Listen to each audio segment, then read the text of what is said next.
Olá, queridos alunos, queridas alunas, sejam bem-vindos a essa parte do nosso conteúdo de preservação e conservação de acervos bibliográficos 1. Essa é a primeira parte dessa disciplina e a gente vai observar um conteúdo que é um pouco diferente, né, do habitual e assim propriamente dito no que se refere à preservação.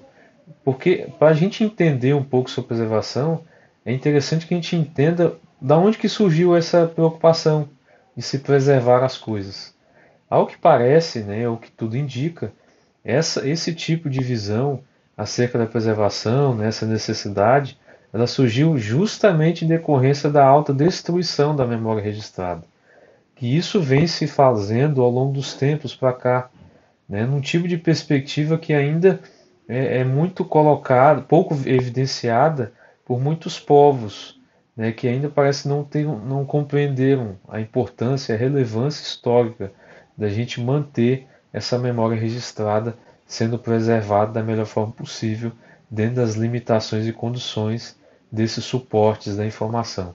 Então é importante a gente iniciar essa reflexão para que assim a gente pelo menos tenha um parâmetro, um cenário, né? Mostrar de onde é que vem esse tipo de visão. Quando a gente vai falar um pouco sobre a destruição da memória, a gente observa que ela tem um pé muito profundo nos mitos, né, que foram constituídos ao longo dos séculos, dentro de visões ainda trazidas pelas antigas civilizações, ao que tudo indica também que foi decorrente da forma como observavam o mundo, né, e como ele se organizava. Então, tudo que teve uma linha de progresso ao longo dos tempos sofreu com o desencadeamento de destruições em massa, né? Seja pelo declínio de civilizações em virtude das guerras, seja pela própria devastação provocada, seja por recursos naturais, ou seja, por influência de algum tipo de situação natural, né? Algum tipo de ocorrência, como alagamentos, como incêndios provocados naturalmente pelo excesso do calor e assim sucessivamente.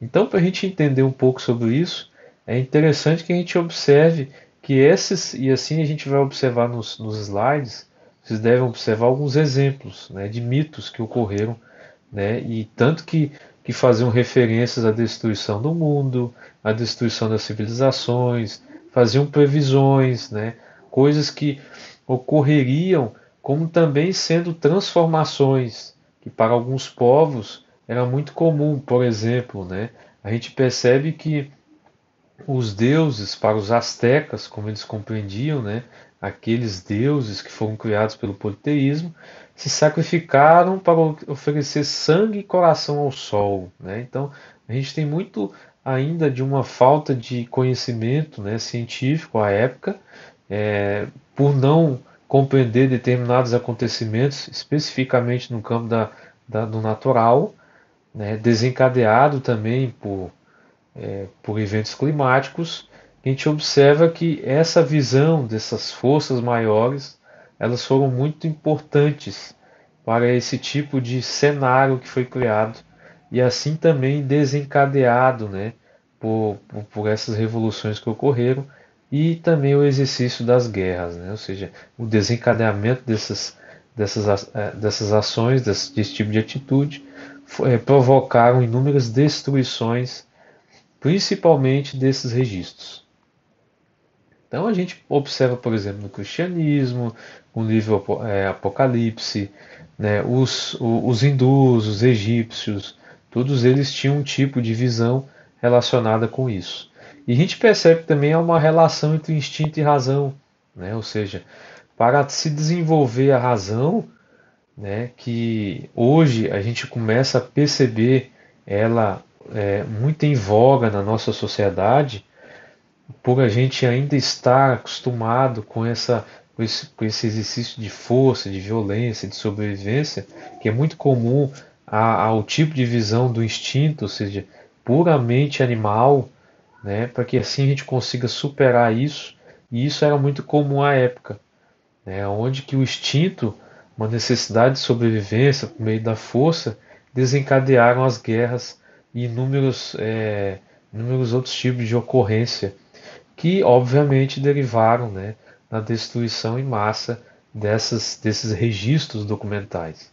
Isso, claro, né, ao longo dos tempos para cá, resultou numa falta de memória, ou melhor, uma carência de memória, para que assim a gente consiga compreender bem como a nossa história foi estruturada, né, ao longo dos tempos. Então a gente observa na Suméria, né, que a Suméria também passou por esses tipos de dificuldades, né, ou seja, havia uma necessidade premente daqueles povos, que isso era muito comum em virtude dessa questão instintiva, né, do campo ainda da, da sobrevivência, de que as coisas só se dariam, né, ou seja, o progresso só se daria por meio da destruição dos povos, ou seja, o próprio enfrentamento, o exercício claro, né, do poder e da dominação. E era muito comum, e até hoje a gente observa em algumas civilizações que ainda perduram, né, nesse tipo de ponto de vista, esse domínio de patrimônios, né, esse domínio de civilizações, de sociedades, e hoje a gente percebe que há também um domínio informacional, né? Então a gente tem, por exemplo, os registros, né, dos sumérios por volta de 5300 a.C., né, foram observados aí nesse período as primeiras manifestações, né? Então foi resultante de um trabalho sinuoso e arriscado, né, de aperfeiçoamento e abstração. Eram feitos em argila. As primeiras bibliotecas, por exemplo, surgiram em razão da alta produção dessas tabletas, no período conhecido como Uruk IV, por volta de 3300 a.C. Então, ao longo de quase 2000 anos, esse processo de fabricação dos primeiros registros em formato de placa de argila foram realizados pelos antigos sumérios. Aí ele vem citando, né, Bais, falando sobre a Biblioteca de Lagas, que 50 ou 100 anos depois continha inscrições históricas, a chamada Estela dos Abutres e documentos historiográficos. Cita também e faz uma referência que por volta de 2200 a.C. o príncipe Gudea criou uma biblioteca, né, com textos históricos, e ali também preservava escritos da primeira escritora conhecida do planeta, a Enqueduana, que era filha do famoso Sargão de Acade. E aí, mais adiante, nos anos 2000 a.C. a 1000 a.C., a gente observa que foi um período muito extenso, né?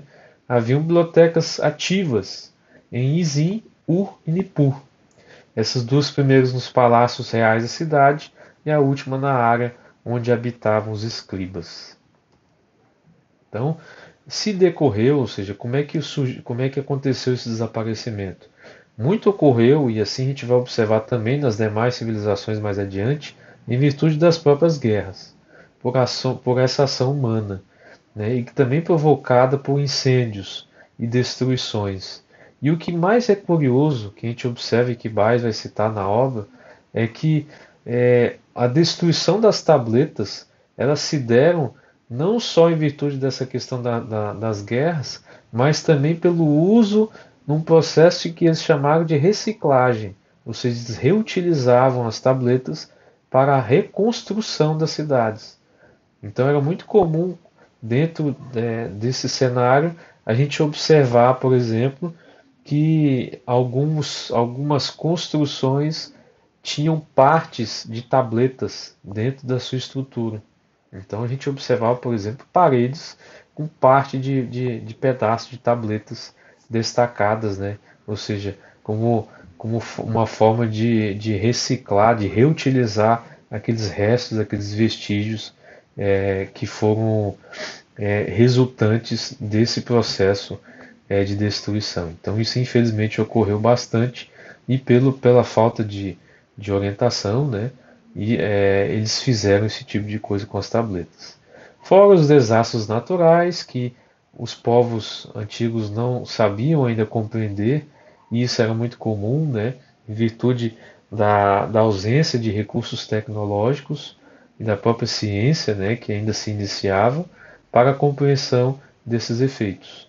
Como também era muito comum os processos de inundações, ou seja, esses momentos ao qual ocorriam muitas chuvas, eles também não conseguiam controlar, né, esse tipo de situação. E assim a gente observa no Egito, né, que aí a gente vai deixar esse vídeo à disposição de vocês, está também publicado nesse mesmo conteúdo, que vai dar um pouco da dimensão da Biblioteca de Alexandria, que aí vocês podem acessar, né, e assistir um pedaço desse vídeo, que ele é muito interessante. E ali a gente tem alguns dados históricos, por exemplo, o rei do Egito, Ramsés II, entre aproximadamente ali no século 14 a 13, né, antes de Cristo, foi o fundador de uma das primeiras bibliotecas, composta exclusivamente de papiros. Então era muito comum que a produção era diferente, né, do que ocorria nas Sumérias, que eram em placas de argila. Parece que havia um tipo de tecnologia utilizada e uma ciência que a gente ainda desconhece, que era muito utilizada pelos egípcios, que criaram um papel, né, ou seja, criaram um suporte muito mais maleável do que as próprias placas de argila. Então, esse processo minucioso, né, de constituição a gente também desconhece. No início do segundo reinado, Ramsés II ordenou a construção de um templo para abrigar seus pertences na antiga cidade de Tebas. Então, era muito comum também, e isso é uma cultura egípcia, de quando tem-se o domínio, ou seja, o patrimônio daquilo que pertence ao rei, tudo isso é guardado, inclusive quando ele morre. Ou seja, até mesmo aqueles escravos ou servos, quando o rei morria, eles eram sacrificados juntos, como se desse uma alusão dentro da mitologia antiga de que ao passar para o outro lado do plano da vida, eles permaneceriam atendendo, né, às suas necessidades. Então, nesse templo havia uma biblioteca que armazenava dezenas de rolos de papiro, que era chamado de lugar da cura da alma. A biblioteca do templo, conhecida como Casa da Vida, servia para proteger, copiar e interpretar textos divinos. Então, isso era também muito comum, esse tipo de visão sobre construções, sobre elaborações de textos que eram feitos pelos deuses da época, né? Ou seja, dentro dessa ainda visão mitológica. Ramsés IV, por exemplo, consultou os papiros para empreender a construção de seu túmulo. Então já utilizavam, né, os recursos provindos desses registros para que pudessem, né, reconstruir e assim, né, formar os seus túmulos.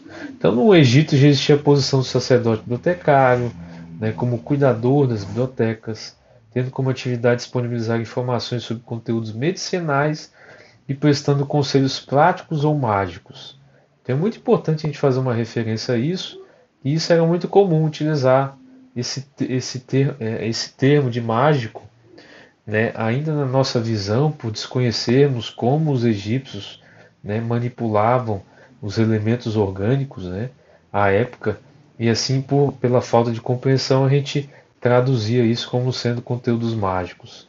Então talvez a gente já tivesse um tipo de conteúdo, uma exploração do conhecimento mais profunda, principalmente no uso desses e manipulação desses elementos químicos, que assim a gente vem observando, né, e a própria ciência já vem nos trazendo isso, que há que houveram muitos tipos de conhecimentos que foram construídos à época e que infelizmente, como vocês observaram no vídeo sobre a Biblioteca de Alexandria, foram conhecimentos que se perderam, né?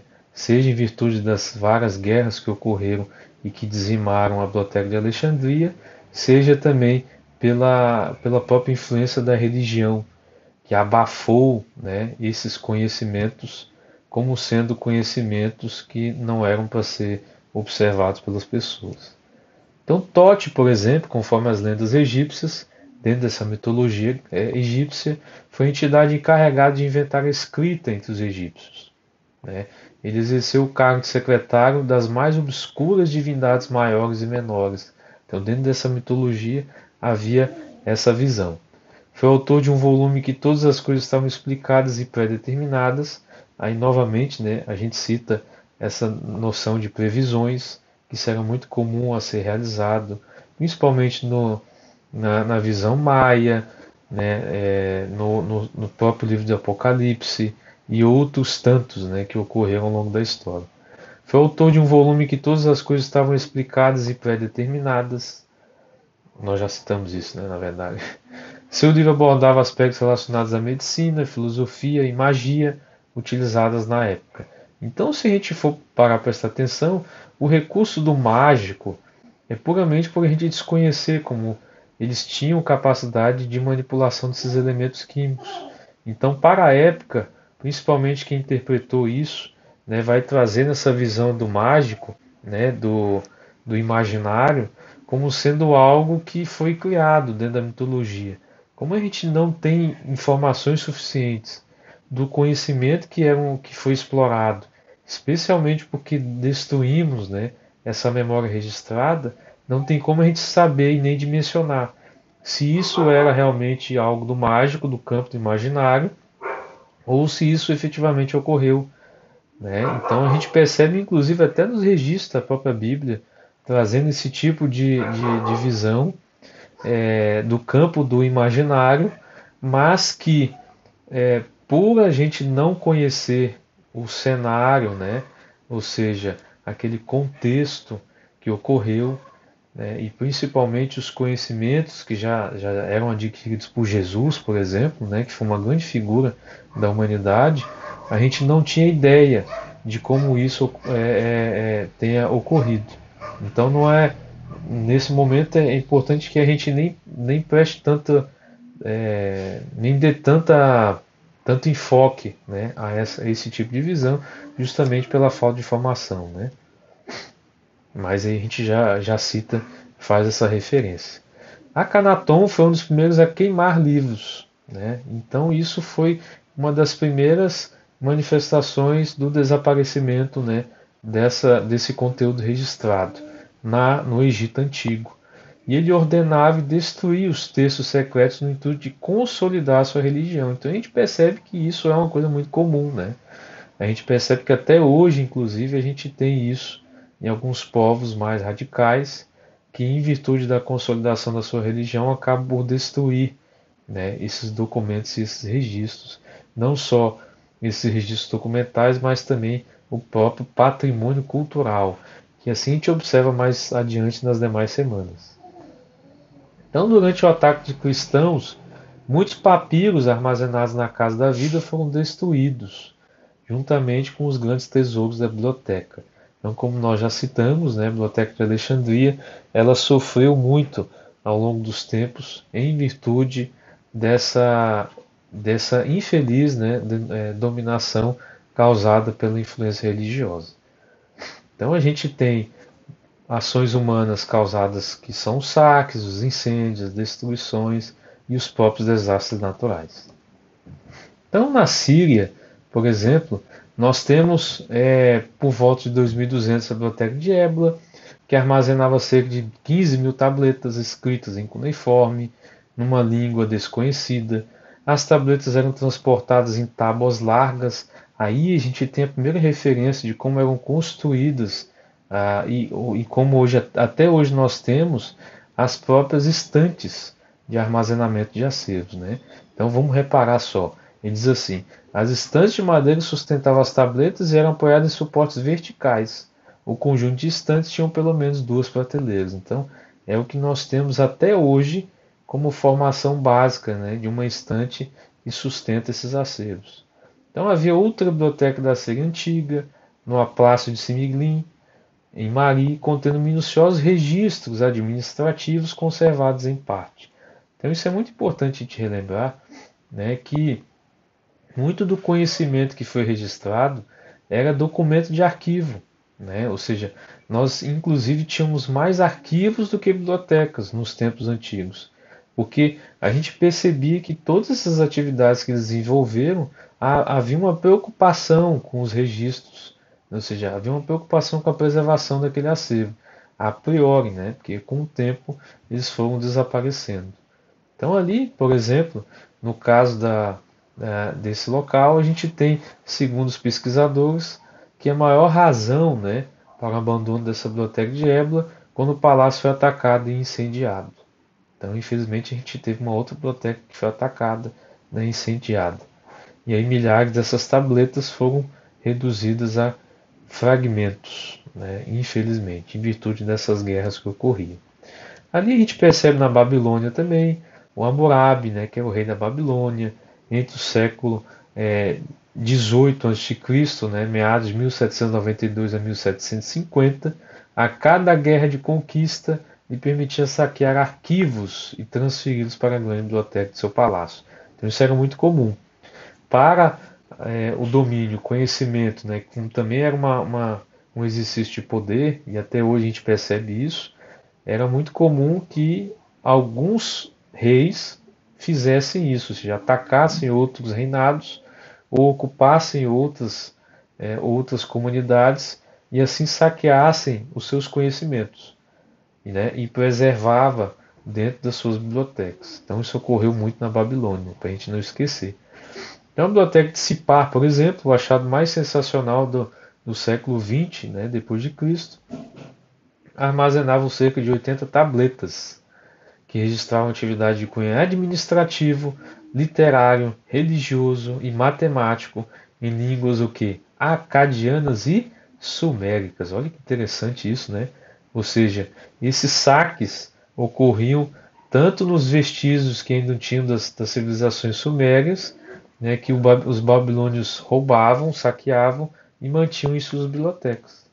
Então, o desaparecimento, e há uma frase desse rei da Babilônia que dizia o seguinte: se um homem comprar o campo, o horto, a casa de um soldado, pescador ou arrendatário, sua tableta será quebrada e perderá a propriedade.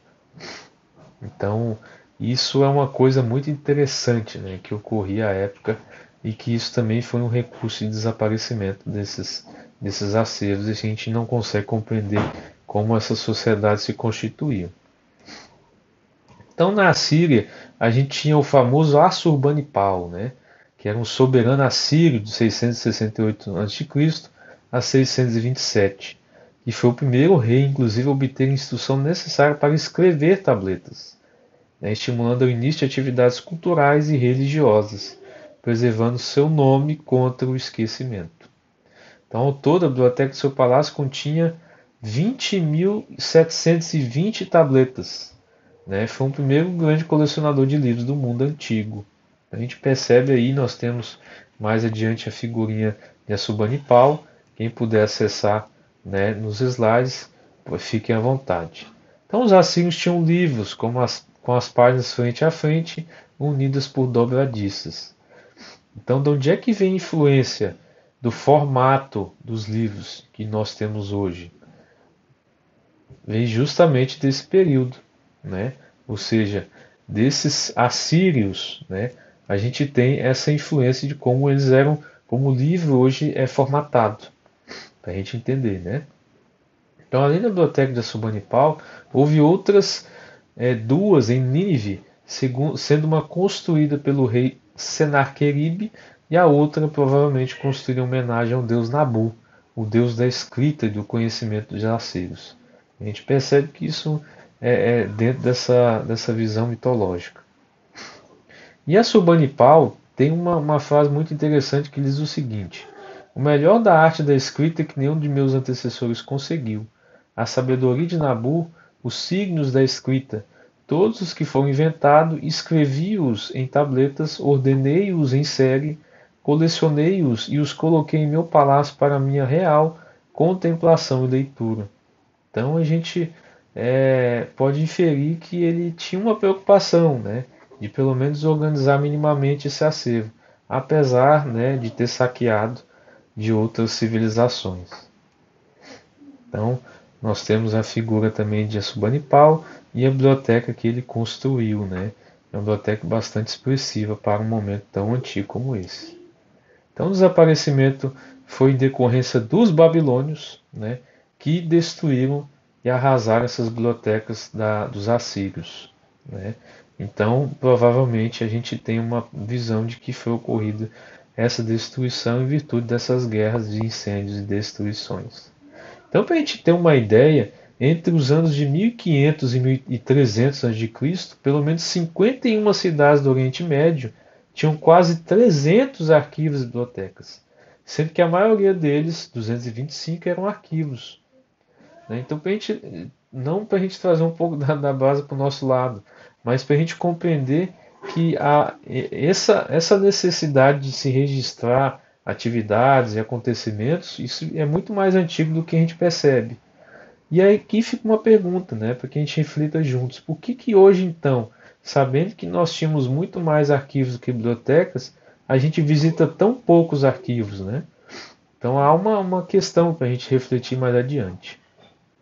Então, para a gente ter uma ideia, há 55 bibliotecas, 25 datavam do período entre 1500 e 1000, e 30 do período entre 1000 e 300 a.C.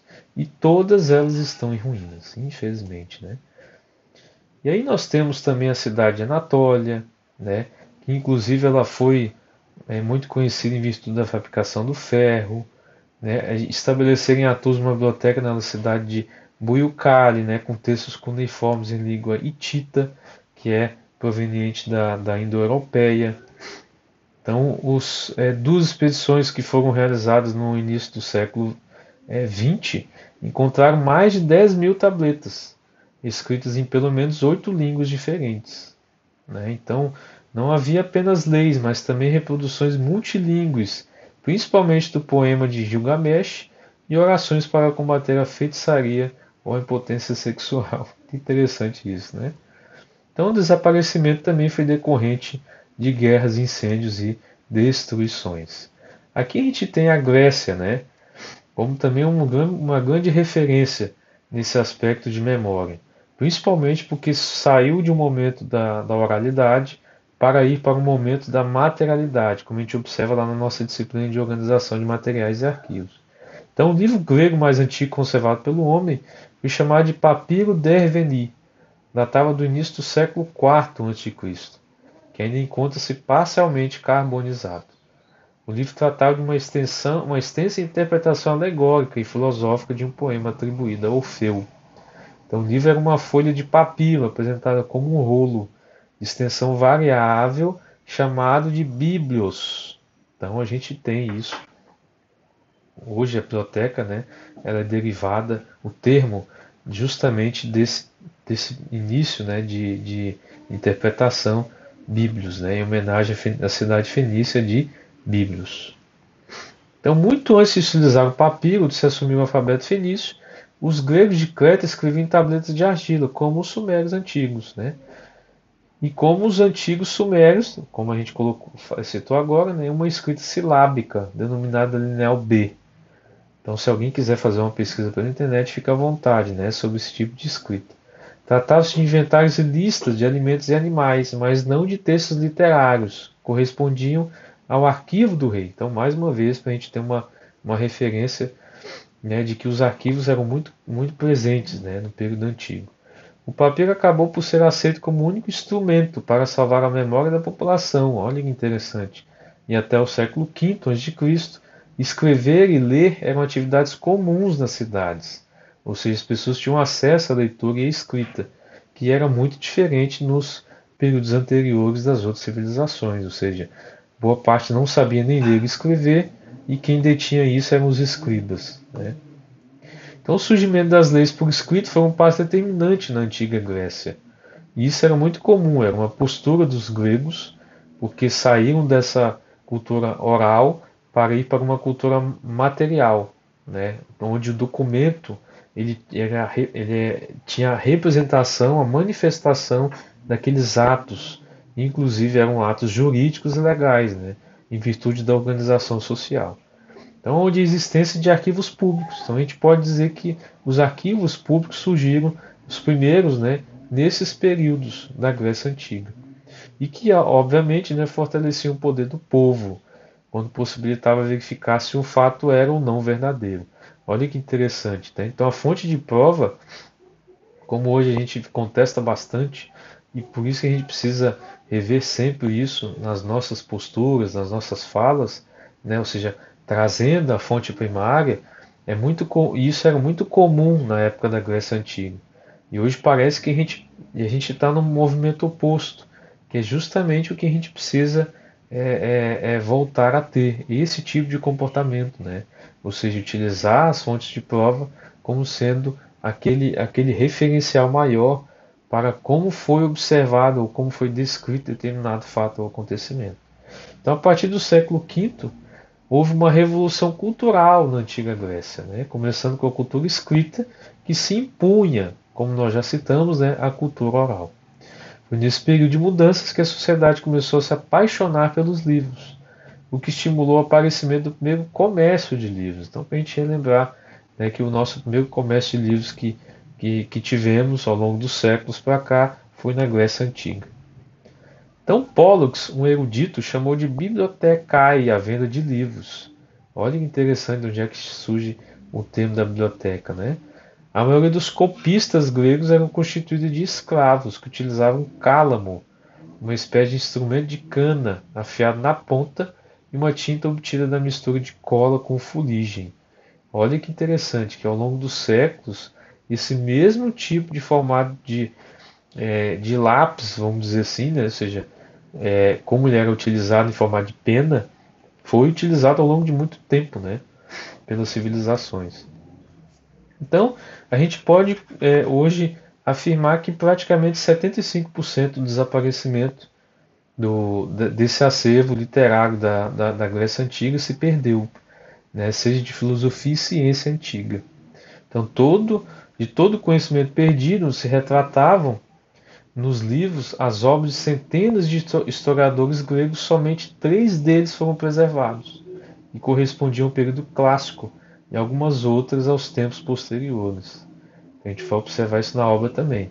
Das 120 obras de Sófocles, por exemplo, atualmente só existem 7 totalmente preservadas e centenas de fragmentos das outras obras.